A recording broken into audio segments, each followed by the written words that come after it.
That's a great wheel that I built in the last video that I made. And on this video, what I'm going to do is show you how I made this Fusee that's on the back of it right now.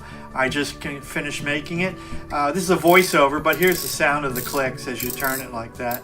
And I got some blue tape holding it on the end here so the cable won't jump it. But this video will be showing you how I built this and how the grooves were put in there and the curve and everything.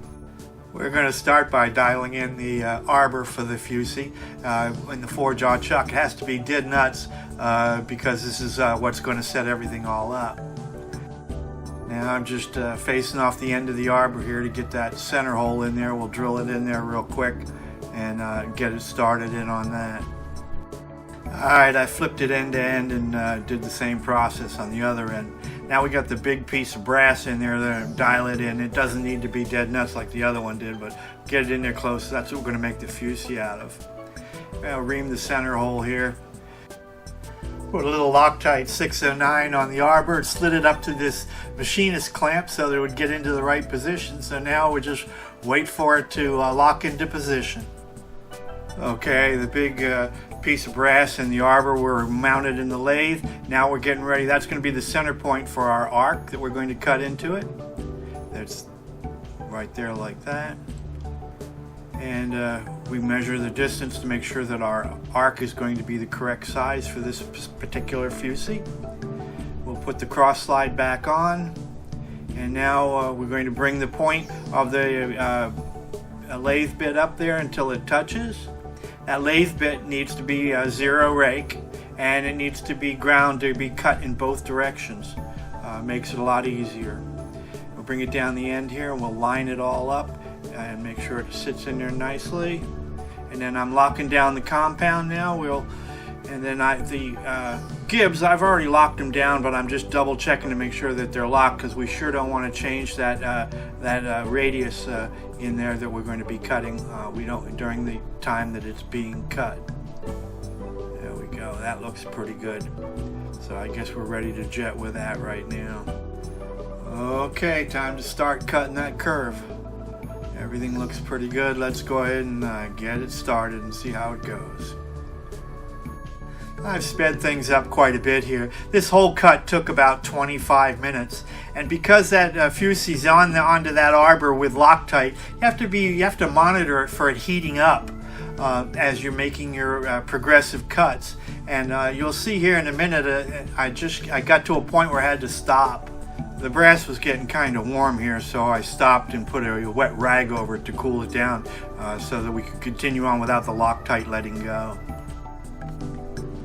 Okay, remember once again that I've got this all sped up, but you have to be very careful with your cuts because of chatter. And you want to keep the movement of the bit back and forth nice and slow. And sometimes you can clean the chatter out on your climb cut on the back side, and it works out pretty well. But as you get near the end, you want to be more and more aware of all this and keep your eye out for what's going on.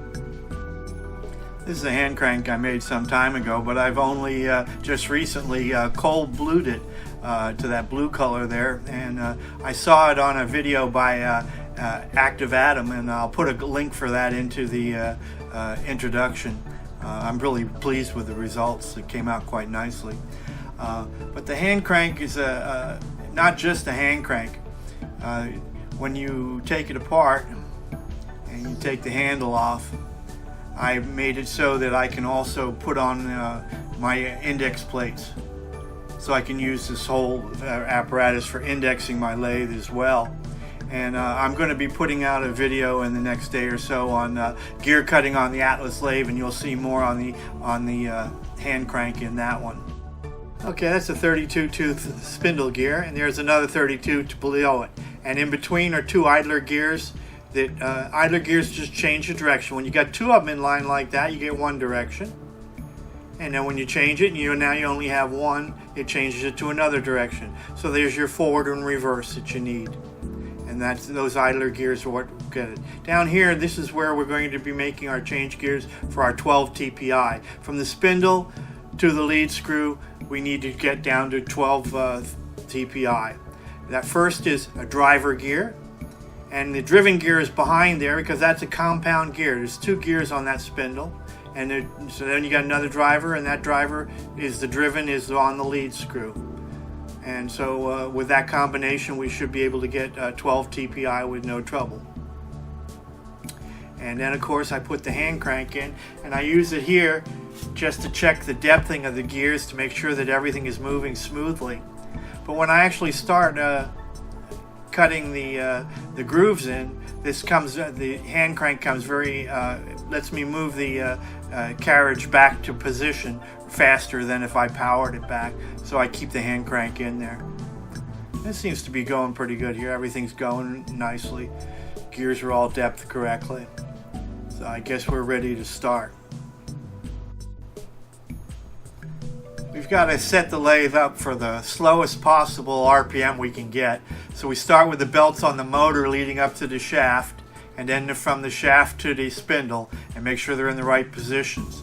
Now we're going to put the back gears. There's your back gears. And we release the bull gear here. Okay, so it's free from the spindle. Let me tighten up this little screw that'll make sure the pin doesn't come back in. That's the pin back there where I've got my screwdriver now. Okay, so the bull gear is nice and loose, and now we'll hook it up with the back gears, and there you go. Now we're at the slowest possible setting we can get on my lathe. W.R. Smith came up with a really nice tool for cutting the grooves in the Fusee, and I've made a copy of it here. And it sits on the top of your compound, and it tightens up the same type of an attachment system as the cross slide, so it holds it very nice and securely. And it's quite a nice tool for cutting these grooves in here.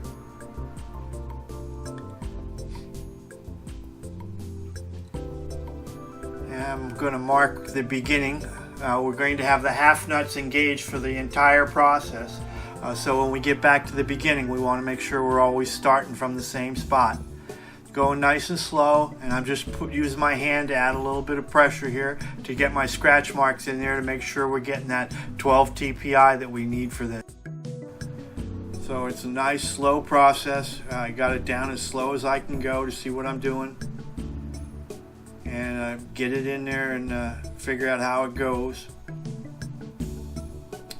When we get down here to the end, I'll stop the machine. I'll disconnect the motor belts, and I'll put the back gears out of play, and then I'll hand crank it back again. Alright, so now we're back at the beginning. Notice that I went beyond it a little bit so that I could pick up the backlash any backlash that's in my machine. We'll bring it slowly to the front here. Yeah, there, a little more. There we go. And we'll drop it down on our mark. And we go over and we put our back gears back into play again. And tighten the, whoops. There we go, and tighten the belt to the motor. And now we're ready to turn the motor on and start our second cut. You'll notice that I put a pair of vice grips on it this time. I'm going to add a little bit more pressure, and then also it keeps my hand away from the 4-jaw chuck as we get close to the end there. Just a kind of a safety thing here. That's all that is. And our cuts, this takes a long period of time. It was well over an hour before I finally got my grooves down. And you know your grooves are at full depth when the island between the grooves is nothing but a razor point, like a knife edge to it. And then that's your final depth, and you're ready to stop. And I believe that on this pass, I'm pretty much near the end here. This will be my last pass. And now we're just going to get into finishing off the grooves. We'll start with a small file. Any chatter marks, you want to get those out of there. And that small file, I've taken it out of the 4-jaw chuck and put it into a ER collet. And I'm spinning it. I'm a little bit fast. I'm back to my normal speeds now. And a few passes here just to get rid of chatter marks that might be inside the grooves. Once that's done, I mixed up some diamantine fine. And I've got a wooden stick here that I've sharpened, and I'm going into the grooves with this stick to polish up the grooves. so that the Fusee takes on a bit of a bright look to it. Start looking a little nicer here.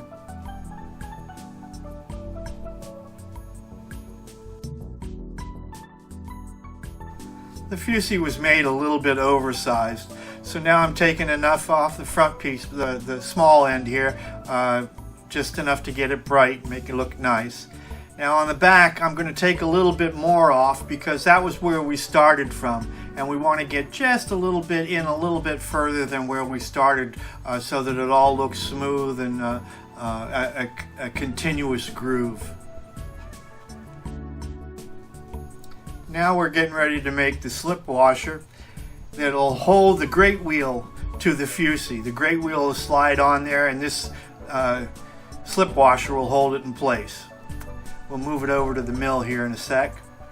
And I'm using a wiggler here just to find the center of the hole that I made on the lathe. Not the best way to do it, but it's close enough for what I'm doing here.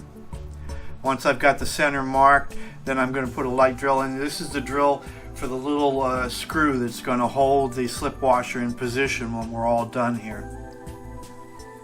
So we'll just tap a little hole down here. This slip washer is about 1/16 of an inch thick. And then down the end here I'm making another hole, but this time doing it with an end mill. If I do it with a drill bit, it kind of wanders a bit, and we really don't want the drill bit to wander at all. Now I've got it over, you can see the two holes, and I'm just taking a file and being careful about it and getting the that little tit out of there so that it slides on and off and it locks itself onto the arbor. Alright, so there's the finished one there. Let me pull it out here. There we go. And it just slides on there like that, and then the little screw holds it in position. And that's all there is to the slip washer. I took a piece of high-speed steel and made a grooving bit here, and we're cutting the groove in it, and the groove is the thickness of the slip washer, and this is what the slip washer will lock onto in just a minute when we're done here. And there we go, there's the groove, and there goes the slip washer.